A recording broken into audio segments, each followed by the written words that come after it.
Hey guys, I hope everybody's having a fantastic day, whether you're watching this in the morning, in the afternoon, or in the evening. I'm glad you're here. Before we get started, just a real quick thank you to all the channel members. Thank you guys so much. I want to invite any of you who are new or might be just passing through. If you like the content, please hit the subscribe button and the bell notification icon. It'll alert you when I go live and release new content. And then if you guys are over on Instagram, if you'd like to give me a follow, I post pocket dumps, daily dumps, and different types of sometimes short videos over there. Same handle is here at jevans_knifeaddict_life. Today, I wanted to talk about another EDC fixed blade that is not only a general all-purpose fixed blade, but it is made in America. I've been carrying this thing now for better part of 7 days and using it. I carry this in my back pocket. This is not one that I carry appendix because it is a little bit more of a medium size to medium-sized survival knife, bushcrafting knife, hunting knife, um, EDC knife. Again, it really fills a lot of different spaces in terms of what your needs are. I think it's very well rounded, and it's called the Kell Raider. Like other T.Kell knives that I've had the pleasure of trying out and using, this one uses the same construction techniques. It is kind of designed again as a do-it-all knife. It is named the Raider in honor of the Marine Corps Raiders. I think I've told you guys T.Kell is a veteran-owned business, and Tim is very, very patriotic and very much in service still for Americans everywhere. And I thank him all the time. I mean, it's so selfless. And again, to take that knowledge and that experience and put it into knives that are not only great tactical survival self-defense knives, they're wonderful everyday carry knives.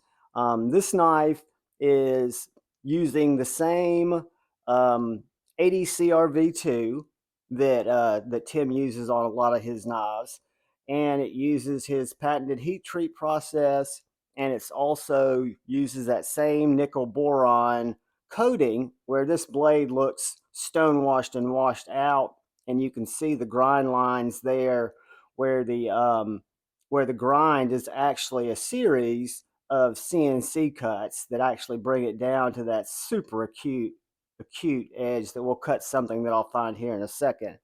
But the nickel boron, the NBT1C as it's called, is applied to this knife. It's one of the same type of material that they use on bolt carriers and the interiors of a lot of pew-pews to help them be resistant to wear, to the environment, to corrosion, to you name it. It just makes it a much hardier surface. I think it adds, I forget how many HRC it adds, but I want to say it comes out to like 80 HRC when you look at the actual coating. But it's super cool.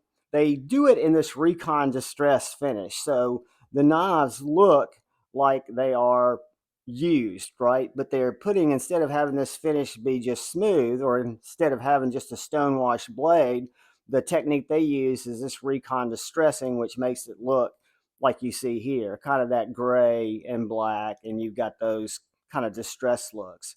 But I can tell you guys, I have jammed this knife in so many different things, cut so much wood with it, cut so many, I would call them weeds, but they're not really weeds. They're like small trees that grow up along the side of my steps that come up to my front door. Y'all might see it there when I do some of my opening videos, but those got cut back using this knife.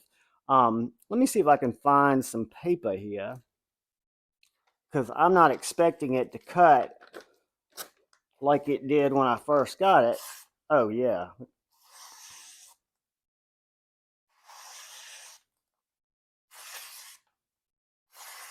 Guys, this is a very, very sharp knife. I want to say that this blade is like 0.16 width. We'll measure it in a second, but it's by no means a thin thin knife. I mean, this knife is up for all types of work, but it still cuts like my TRMs. Very, very slicey. And we'll do some size comparisons to make sure I get you that thickness, because I want to say it's around 0.16, but we'll find out exactly. But the T.Kell Raider, again, they're made over in Georgia, American-made company. They ship with a Kydex sheath. They ship with your choice of a discrete carry clip, several clips you can get at checkout. I actually put on this one an Ulti clip that I had here, because the one that it came with was a scout carry clip that I wanted to utilize it in my back pocket. Anyways, you can pick those out there at T.Kell Knives. And the Raider, is actually one of the knives that are currently being built in a batch now. So these are open for reservations. If you guys are interested in this knife after we get through with the review and you want to go take a look at it, I will put a link down in the description that'll also have a discount code that if you use Javon10 after following the link and pick out one of these knives that are currently being built, being made, you can use that discount code. But the only markings on this blade, which I really like, it's very much a sterile blade. You've got T.Kell here on one side, and then you've got Made in the USA here that you can barely see down by the handles. You can choose many different handle colors. The grips feel great. The lashing screws that Tim designed to hold on these handles, these are designed and made right over there in Georgia by Tim. And you can even buy replacement sums of these if you lose it. But basically, take an Allen wrench, you can take this out of the barrel, and it just makes it really easy to change out these handles. Or if you want to clean or put oil behind your handles after you've used it in the field to dress some game or something like that, if you wanted to get behind there and clean it, it's very easy to get in there. But the grip on this knife, guys, I can't stress enough how well it suits my hand. So my hand is a medium to large size hand, and I'll get you some measurements to here and also to back here, depending on how you want to grip it or where you want to grip the knife. But I've used it for all different types of cuts, whether it be pull cuts, whether it be push cuts to cut cardboard, to cut those limbs out that I was cutting around the front of the house, whether you're doing some detail cuts, opening packages, or heaven forbid, you're having to protect your Slurpee at the 7-Eleven. I mean, the knife just feels good in hand. It's got a nice width.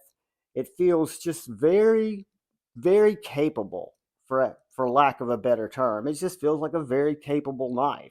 It doesn't feel like a knife that I have to baby. When I have it in my back pocket and I'm sitting down, I don't feel it, but I know it's not going to bend. I know it's not going to come into any type of situation to where, unless I really put pressure on that tip, am I going to cause any trouble with it.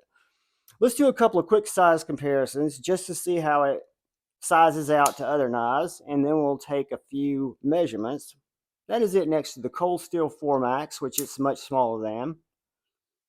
And that is it next to the Civivi Banter, which it is larger than. Let's look at a couple more folders that you guys might have in your collection. Let's look at it next to a Benchmade Bug Out. It is just about the exact same length as a Benchmade Bug Out, which is going to make it a good bit smaller than our Spyderco Paramilitary 2, which it is.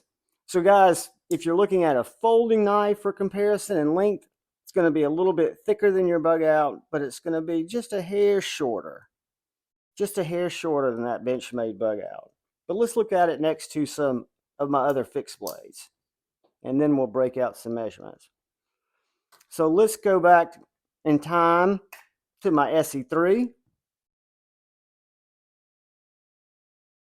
The Raider is a good bit smaller than the SE3.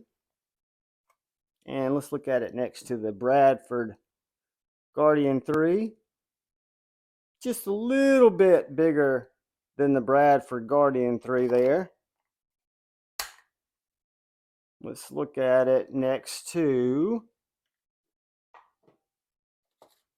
this white. Oh, this is the fast pack. It's a little bit smaller than the fast pack, or bigger than the fast pack. And then another small knife. The top's bull trout. It's going to be a little bit larger than the bull trout and a little bit larger than the fast pack.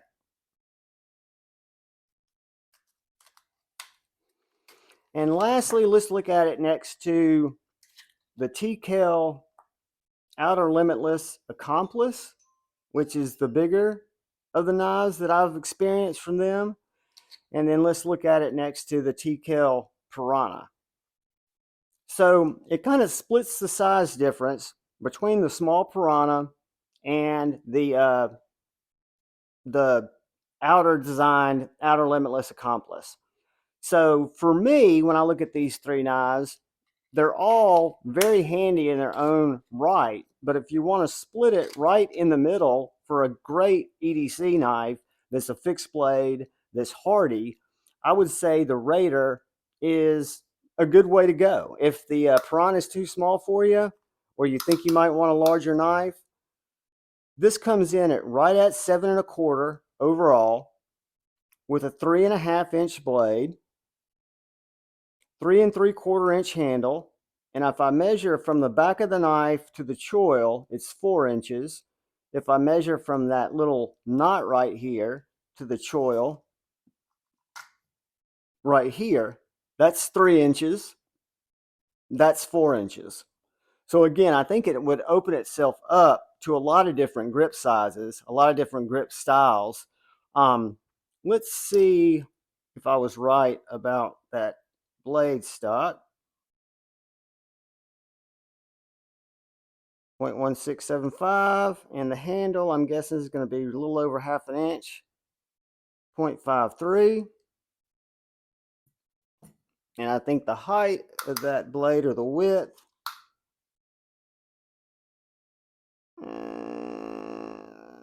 right about 1.25 inches. So guys, that is the T.Kell Raider, one of their EDC knives. I will put a link down in the description if you want to check out their knives. Again, this knife is open right now and can be reserved, as can the Piranha.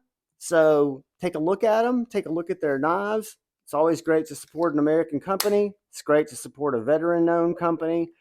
And I appreciate you guys supporting me in the channel. It means more than you know as you guys watch my videos. Please leave a comment if there's something you'd like to see me do different. But thank you, thank you, thank you. All I ask is that you guys look out for the guy or gal to your left. Look out for the guy or gal to your right. Look out for each other. Go forward with love in your heart. Choose debate, not hate. I love y'all. Peace.